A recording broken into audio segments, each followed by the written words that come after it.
Today we're taking a quick look at the line style panel in Silhouette Studio. This panel controls how your lines look on screen, thickness, style, corners, patterns, and it also includes a second tab for choosing your line color.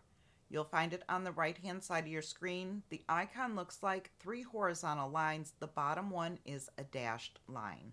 The Line Style tab controls the appearance and behavior of your lines. With Line Style, you can switch between solid lines and dashed lines, and dashed lines are great for scoring or decorative edges. Thickness adjusts how thick your lines appear on screen. A 0 point line will cut but not print. Anything higher than 0 will print.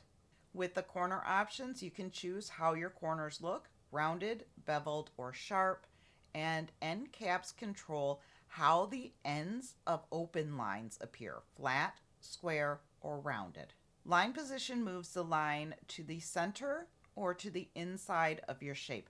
This is mostly visual but helpful when designing borders.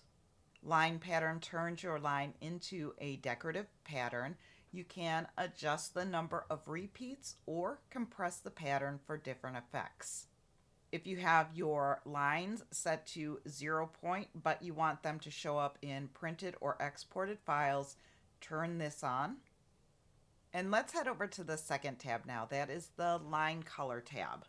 You can quickly reuse colors or match anything on your screen with the eyedropper. You have the basic color palette. You can choose any color for your line, and this only affects how your design looks, not how it cuts. The transparency slider adjusts how transparent your line appears. Great for layering visually, but again, it doesn't affect cutting. Here you can create your own colors or type in a hex, HSL, or RGB code for an exact match.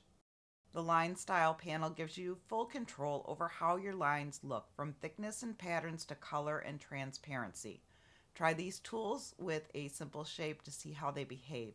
It's an easy way to clean up your designs and understand what you're seeing on screen in Silhouette Studio. If this helped, hit like and let me know which panel you'd like me to cover next.